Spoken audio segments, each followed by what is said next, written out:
Good morning and welcome to our study of Genesis chapter 3. The world has been created and designed for man, including the Garden of Eden. God has commanded the man to serve the garden and protect it. The one prohibition, which would test man's loyalty to God, was not to eat of the tree of knowledge of good and evil. In this chapter, the reader is introduced to man's adversary, temptation, sin, punishment, and the first hint at redemption. Open your copy of God's Word while I read my own translation. Verses 1 through 6. Now the serpent was cunning, more than all the animals of the field which Jehovah God made. And he said to the woman, Is it true that God said, You should not eat from every tree of the garden? The woman said to the serpent, From the fruit of the tree of the garden we can eat, but from the fruit of the tree which is in the middle of the garden, God said, Do not eat from it, and do not touch it, lest you die. The word serpent conveys the basic idea of a reptile in our modern terms, which may or may not have been a snake. The word translated cunning here is a play in Hebrew on the word naked from chapter 2, verse 24. You can see on the screen how close the words are. In fact, it is only a vowel that separates the two. Verse 4. Then the serpent said to the woman, You will not in fact die, because God knows that in the day you both eat from it, that your eyes will be open and you will be like God, knowing good and evil. You will not in fact die, is a phrase that translates the same two verbs from God's command. In the Hebrew language, it is emphatic, the infinitive absolute in the imperfect verb. The two together express forcefulness, so that we translate, You will not, in fact, die. In verse 6, the woman saw that good was the tree for food, and that it was a desire to the eyes, and being desired the tree to make wise. And she took from the fruit, and she ate, and she gave it also to her husband with her, and he ate.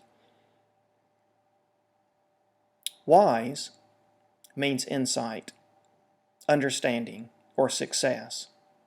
God ought to be the one from whom we seek wisdom. Nehemiah chapter 9 and verse 20. The serpent is not a demigod. It was created by God.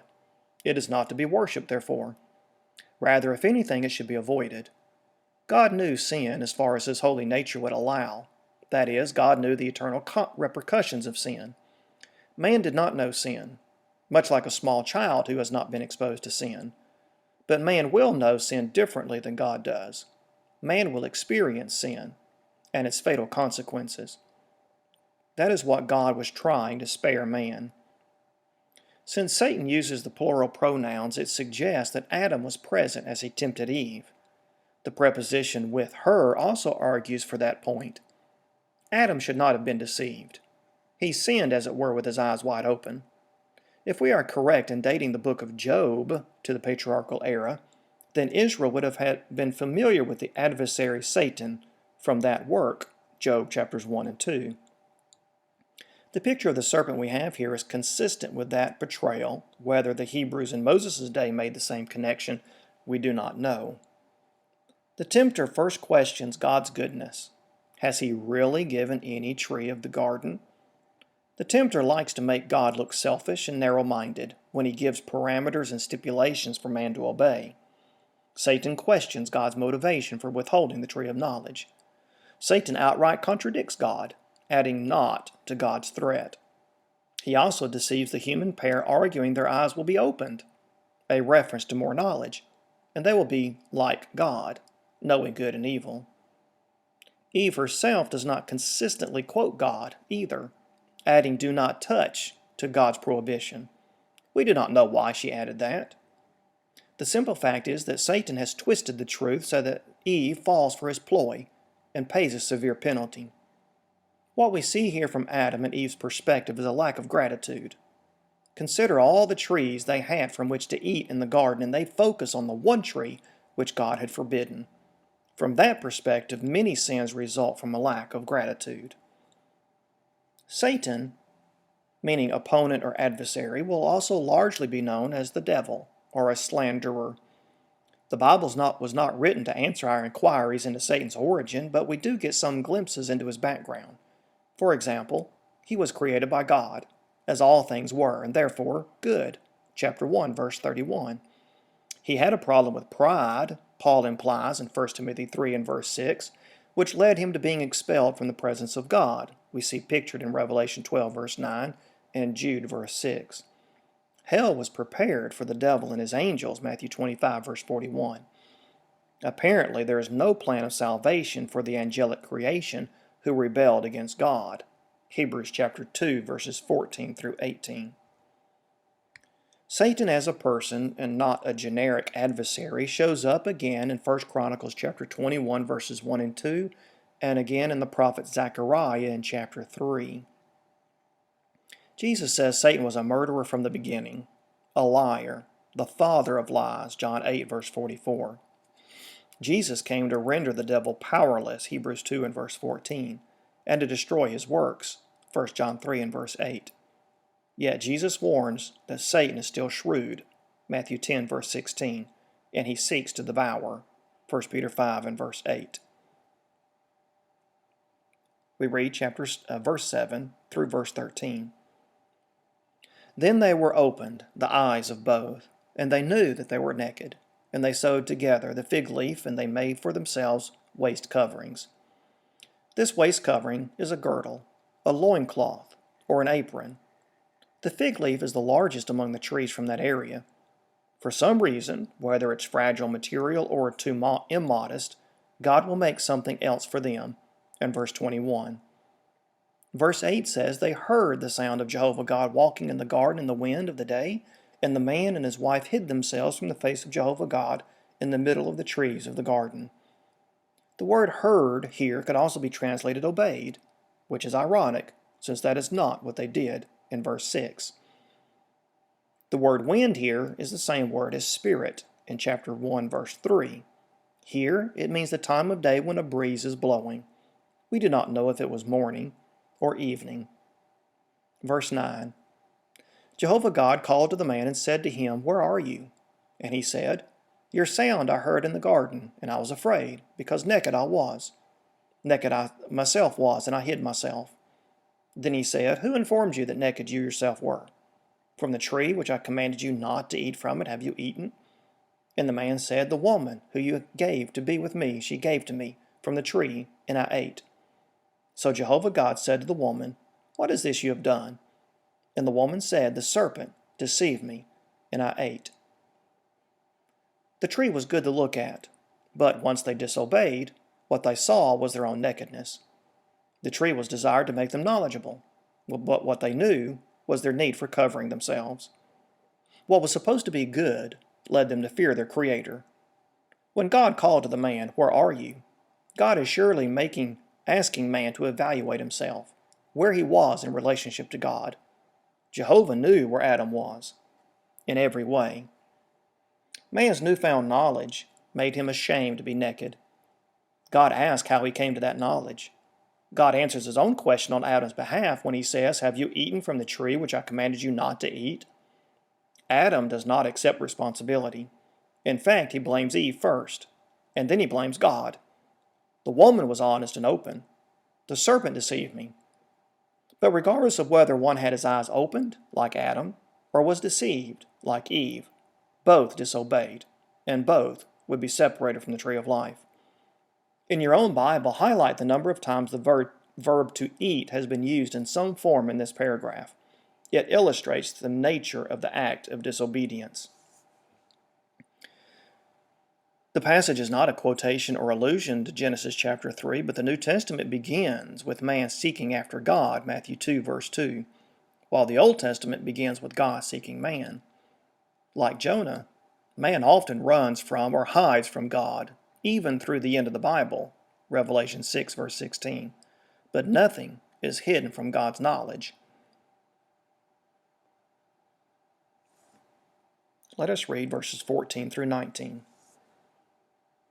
So Jehovah God said to the serpent, Because you did this, cursed you are, above every animal and above every animal of the field. On your stomach you will move, and dust you eat all the days of your life. The word cursed is used 63 times in the Old Testament. To disobey God brings a curse. Cursed here is the same as in verse 15. The verb is found in the punishment of the serpent and Adam, but not Eve. Dust is a key word in the curse of man. Verse 15. But enmity I put between you and the woman, and between your seed and her seed. He will strike your head, and you yourself will strike his heel. The word enmity is also a key word in the Old Testament, being found 285 times. The word seed, as we've already mentioned, is a key word in Genesis, being used 59 times. The word I have translated strike or crush is the same verb for both the seed of Satan and the seed of woman. Verse 16. To the woman he said, To increase I will increase your pain, and the conception of pain you will bear sons, and to your husband your desire. He himself will rule over you. To increase I will increase. Together make a very emphatic statement. God is going to increase her pain. Verse 17. Then to the man he said, Because you listened to the voice of your wife, and ate from the tree which I commanded to you, saying, Do not eat from it. The land is cursed because of you. In sorrow you will eat of it all the days of your life. Even thorns and thistles will sprout against you, and you will eat the herbs of the field. In the sweat of your nose you will eat bread until you return to the land, because from it you were taken. Because dust you are, and to dust you will return. The verb translated listen in verse 17, as I've already said, is the verb translated heard in verse 10. Voice is the same word as sound in verse 10. God is not disparaging Eve.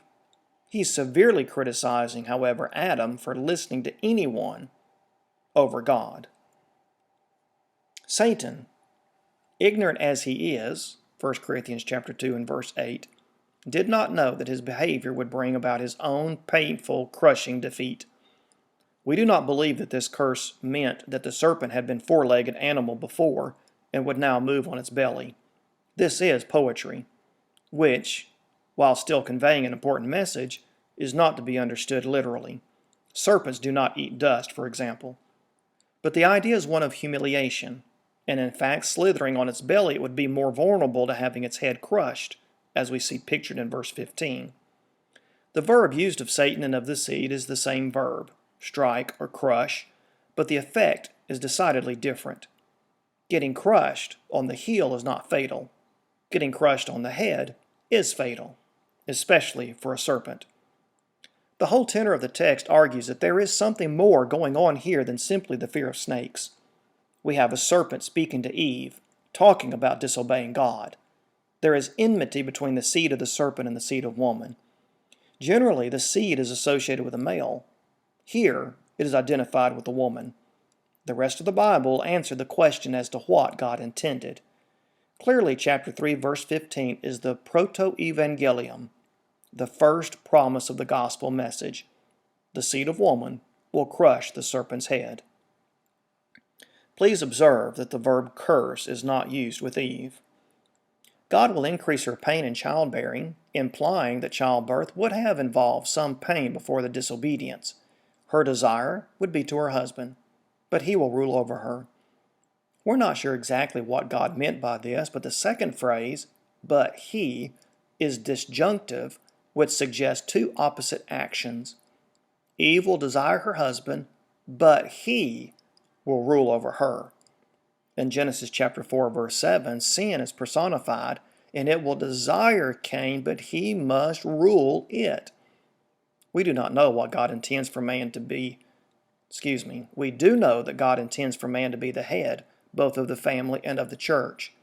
Yet we do not see complete subordination of women here, as one might expect from a misogynistic patriarchal society. In other words, while Adam blames Eve, neither the human author, Moses, nor the divine author, the Spirit, lays the fault for the sin on the behavior of Eve. We point out again that Adam and land are cognate words. God said to the man, I will curse the land. This happened because Adam did not listen to or obey the voice of God. While work was to be done in the garden, chapter 2, verse 15, it would not have the toil and frustration, thorns, thistles, and sweat, that Adam would later experience. Eve would bear children in sorrow. Adam would work the ground in sorrow. Both would be constant reminders of man's disobedience to God and the resulting punishment. Again, observe how frequently the verb to eat is found in these three verses, verses 17 through 19. I have counted 5 times. This illustrates the nature of the disobedience. They ate what they were forbidden to eat. The curse of man in verse 19 ties him back into the land. He came from dust, and he will return to dust. Man is not eternal. He is limited, and now he will be separated from the tree of life and will die physically. Lamech will name Noah after the human desire to have rest. Genesis 5, verse 29. If the typical understanding of chapter 2, verse 5 is correct, that there was no rain between the creation and the flood, Adam's work may have been especially challenging. In that light, the new climate after the flood, periodic rains, may have been an act of mercy on God's part. The serpent poetically lives on dust of the ground. Isaiah 65, verse 25.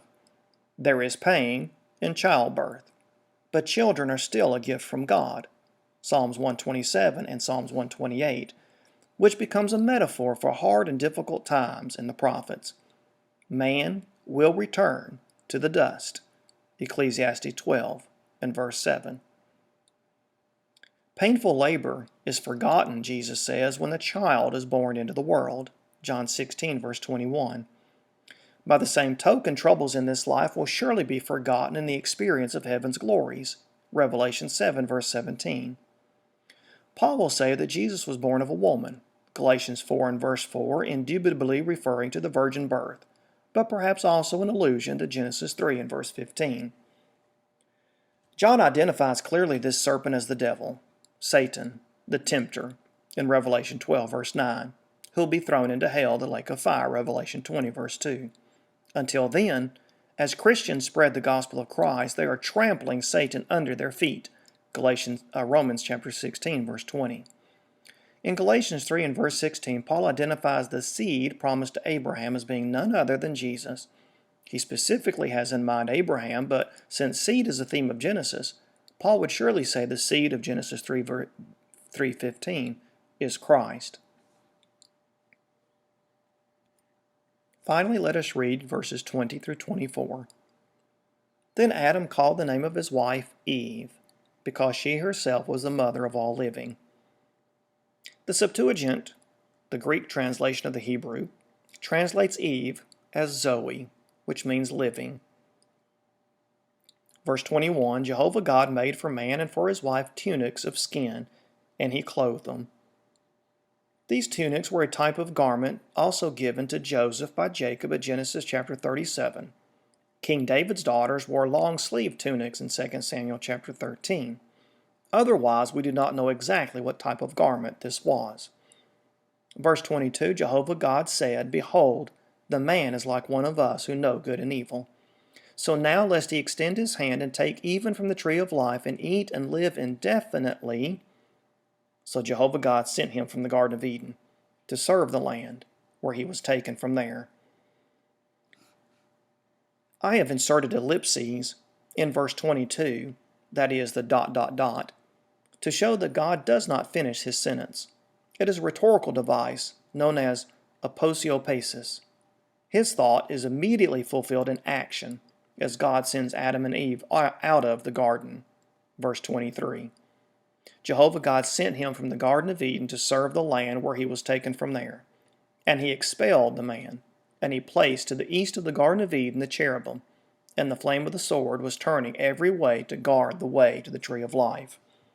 The word expelled is the verb used of God expelling the sinful nations out of the promised land in Deuteronomy chapter 33, verse 27. Just as Adam named the animals in chapter 2, verse 20, so here he names Eve. Adam and Eve, being separated from the tree of life, will now begin the process of dying. In light of that ominous future, Adam names Eve, hopefully, as the mother of all living. God alleviates the shame that came with their nakedness by providing clothing for them, but not fragile covering, a durable garment made from animal skins, to protect them from the elements to which they would now be exposed outside of Eden. Additionally, supposing God killed an animal in order to make the clothing rather than making the clothing out of nothing, Adam and Eve would be continually reminded of the cost of their disobedience. Not only did God make the animal skin for clothing, but God also clothed them. It is improper to appear before God naked, which argues to later generations of Israelites that prostitution during worship is not pleasing to God. The warning of death in chapter 2, verse 17 is now fulfilled, as Adam and Eve are separated both from their Creator and from the tree of life, from which they could eat and live forever. The expression "even from the tree of life" suggests that Adam and Eve had not yet eaten from that fruit. God sent them out, and to emphasize the point, Moses writes God expelled man who settled east of the garden. God then placed a unique creature, more than one cherub, to guard the tree of life. It is sadly ironic that Adam was put in the garden to guard it, chapter 2, verse 15, but he now must be guarded from it. Such is the price of disobedience. Whether the cherubim held the flaming sword or the sword is independent of the cherubim is not clear from the text. What is clear is that man was separated from the tree of life and would not be reunited to it until the seed comes and restores the relationship lost due to sin. That is the story of the Bible, the salvation of man through Jesus Christ to the glory of God. We might also suggest that separating man from the tree of life, that is, allowing physical death to take its course, is an act of grace on God's part. Otherwise, man could be condemned to live in a physical world that now would be dominated by sin and Satan without any hope of a better place. Life is a gift, but it must be coupled with obedience. Just as surely as Adam and Eve were expelled from God's presence because of sin, the inhabitants of Canaan, because of sin, will be expelled from the promised land. Cain himself was expelled from his family. Images of cherubim were in the tabernacle and the temple. Ezekiel begins his writing with a vision of cherubim, and he will portray cherubim in the new temple. It is an act of man's imagination to picture cherubim as angels. Eve is not frequently named in Scripture, but she is found in 2 Corinthians chapter 11 and verse 3 and 1 Timothy chapter 2 verse 13. Adam is mentioned 9 times in the New Testament. It is clear that the New Testament writers accepted Adam and Eve as real historical persons, and that sin was introduced in the world through Adam's disobedience. And yet, thankfully, righteousness and salvation have also been introduced into the world through the obedience of Jesus Christ. If we are to be saved from the sting of sin, we must obey Christ. Let me point out also that the idea popularized by John Calvin that man became inherently wicked following the sin of Adam, that man is born with a sinful nature, is false, and it is a misunderstanding of the nature of Adam's sin. Man has the moral ability to make right choices, even if he does not consistently make right choices.